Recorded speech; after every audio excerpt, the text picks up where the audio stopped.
The sun hadn't even crested the Georgia pines when the bus doors hissed open.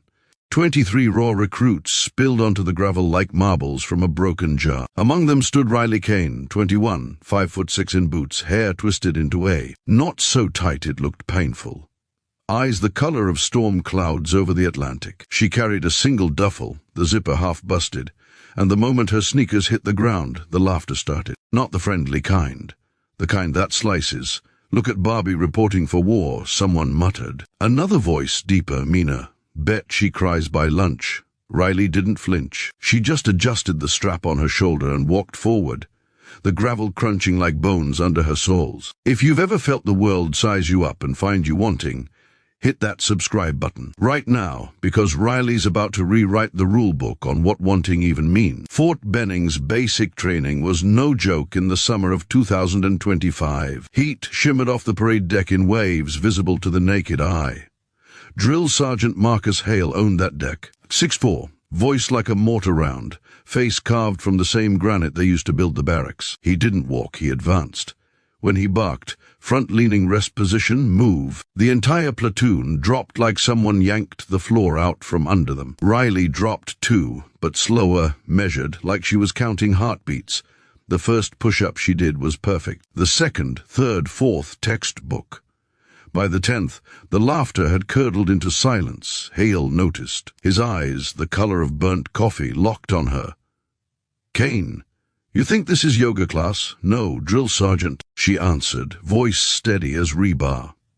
He made her hold plank until her arms shook, until sweat carved rivers down her temples, until the weakest recruit in the platoon vomited into the dirt. Riley never wavered. Hale's silence after that wasn't approval, it was calculation. Week 1 was a meat grinder. They woke at 0400 to the clash of trash can lids. Ran 5 miles before breakfast, 8 standing, up, then crawled through red clay under barbed wire, while machine gun blanks cracked overhead. Riley's bunk was bottom, nearest the door, which meant she was first to lace boots and last to sleep. The girls in Delta Company, her platoon, formed a clique faster than mold on bread, led by Cadet Sergeant Lena Griggs, daughter of a 2-star general, hair always perfect even at reveille, smirk welded on like it was issued with her fatigues. Lena decided Riley was the weak link. Every morning, she accidentally kicked Riley's boots across the bay. Every night, she whispered just loud enough, "Hope you brought tissues, princess." The guys joined in because cruelty is contagious. They hid Riley's canteen, swapped her toothpaste with foot powder, taped a pink tutu sketch to her locker. Riley cleaned it up, said nothing, and outran every single one of them on the 2-mile assessment. Hale timed it himself. 13:12. Fastest female in the cycle. He didn't smile, but the corner of his mouth twitched, the closest thing to praise anyone had seen. Week 3 brought the confidence course. 30-foot towers, rope swings, cargo nets that left rope burn tattoos on your palms. Riley climbed like the structure owed her money. At the top of the Weaver obstacle, 25 feet up, Lena slipped and shoulder-checked her. Riley windmilled, boots scraping air, and for one heartbeat, the entire platoon saw her fall. She didn't. She caught the beam with one hand, biceps popping like cables, swung her leg up and straddled the top beam like it was a park bench. The silence below was total. Hale's voice cut through it like a bayonet. "Griggs, you planning on joining Kane up there, or you need an invitation?" Lena's face went the color of wet sand. Riley looked down, met Hale's eyes, and for the first time she smiled. Not sweet, sharp. The kind of smile that says the game just changed. That night in the chow hall, someone slid a note under Riley's tray. Crayon on napkin, Phoenix Rises, Barbie Burns. She folded it into a perfect square and tucked it inside her sports bra, right over her heart. Nobody saw. Nobody needed to. The next morning, during uniform inspection, Hale's gaze snagged on the edge of black ink peeking above Riley's collar when she lifted her arms. Regulations allowed tattoos if they didn't show in uniform, but curiosity is a powerful thing. He said nothing. Yet. The real crucible came in week 5. the field training exercise known as the Forge. 4 days, 3 nights, 60 pounds on your back, no sleep, live fire, simulated casualties, the whole nightmare. Delta Company humped 12 miles to the objective under a moonless sky. Riley carried the SAW machine gun because the assigned gunner had twisted his ankle during a suspiciously timed game of hallway soccer. She carried it like it was a purse. At the first rally point, Lena cornered her behind the ammo crates. "You think you're hot shit, Kane. My dad could end you with one phone call."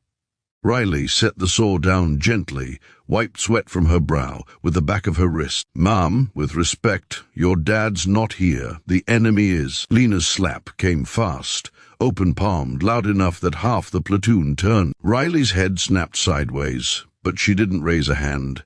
Blood trickled from her lip. Hale appeared like he'd materialized from the pines. "What in the hell is going on?" Lena stammered something about insubordination. Riley said nothing. Hale's eyes flicked to the blood, then to Riley's calm face, then to Lena's trembling hand. "Both of you, my tent." 2,200. The platoon held its breath.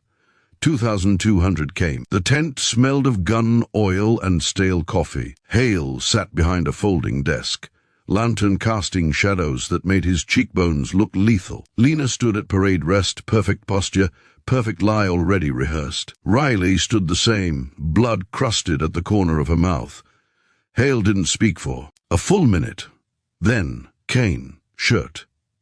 Riley's fingers went to the hem of her brown t-shirt. The platoon outside heard nothing, but inside, the air changed. She lifted the shirt just enough to expose her back. There, spanning shoulder blade to shoulder blade, was a phoenix, not some dainty clip-art bird. A beast. Wings spread 6 inches wide, flames rendered in crimson and gold, so vivid they seemed to flicker in the lantern light. Scars crisscrossed the feather's thin white lines where skin had split and healed. Burned scars. Hale's face went through stages. Confusion, recognition, something close to awe. Lena's mouth opened, closed, opened again. No sound. Hale finally spoke, voice low. "Where'd you get that ink, Kane?" Riley lowered her shirt. "Over the Burns, drill sergeant." She didn't offer more. She didn't need to. Hale knew Burns when he saw them. He'd pulled enough brothers out of enough burning Bradleys in Iraq. He looked at Lena. Dismissed Griggs, outside. Now, Lena left so fast her boots barely touched dirt. Hale turned back to Riley. "You press charges. That girl's career ends before it starts." Riley met his eyes. "With respect, drill sergeant, I'd rather finish what I started." Hale studied her for a long moment. Then he did something nobody expected. He nodded. Once, the Forge broke the platoon. Sleep deprivation turned grown men into zombies. Hallucinations crept in on the third night, shadows that whispered your failures. Riley hadn't slept in 52 hours when the final assault began. Objective: take Hill 47, a bramble-choked nightmare defended by OPFA in bunkers. Delta led the charge. Riley's fire team was point. Machine gun nests opened up, blanks so loud they felt real. Smoke grenades turned the world grey. Someone screamed man down. Real injury this time. A kid named Park with a compound fracture from a root. Medevac wasn't coming. This was the test. Riley made the call. Suppressing fire. "I'm going for him." She low-crawled through brush. That tore her sleeves, rounds snapping overhead. Reached Park. Slung him fireman carry across her shoulders, 90 pounds of dead weight, plus her own 60-pound ruck. The phoenix on her back might as well have been real. She rose from the dirt like myth, made muscle. Hale watched through binos from the observation post, jaw clenched so tight the muscle jumped. Riley carried Park 200 meters to the casualty collection point, laid him down gentle as a mother, then turned and ran back into the fight. The hill was theirs in 12 minutes. Graduation day dawned brutal hot. Families packed the bleachers, flags snapping in the breeze. Delta Company marched in perfect step, boots thunder on pavement. When Riley's name was called for the Honor Graduate Award, top shooter, top PT, top leadership, Lena's father, 2-star, stood in the very important person section and clapped like a man who'd just lost a bet with God. Hale pinned the medal himself. His voice carried over the microphone. Private Kane reminds us that strength isn't given, it's forged. In fire. Riley's eyes shone, but she didn't cry. Not yet. After the ceremony, families swarmed the field. Riley stood alone by the flagpole until a woman in a simple sundress approached. Grey streaked her hair, hands calloused from years of janitorial work. She carried a small wooden box. "Your grandma sent this," she said. Riley opened it. Inside lay a single matchbook, cover embossed with a tiny phoenix. On the inside flap, in spidery handwriting, "Light the world, baby girl." Riley hugged the woman, her aunt, the only family who'd shown up, and finally, the tears came. Hale watched from a distance, then turned away, something suspiciously shiny in his eyes. 6 months later, Riley stood on the same parade deck, now in dress blues, drill instructor cords on her shoulder. Her first cycle of recruits trembled before her. She didn't yell at first. She just looked at them, slow, the way Hale once looked at her. Then she spoke, voice calm. "Steel. Some of you think this is about breaking you. It's not.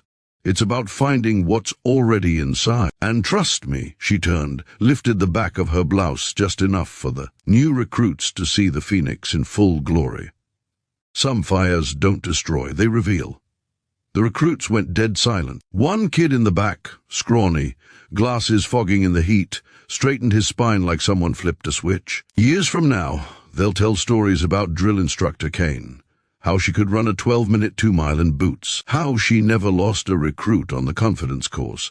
How she kept a matchbook in her pocket and never explained why. But the real legend started that first day on the gravel, when a girl with a busted duffel and a hidden phoenix stepped off a bus and refused to be anyone's punchline. So tell me, from which part of the country are you watching this video? Drop it in the comments. I read every single one. And if Riley's fire lit something in you, smash that like button.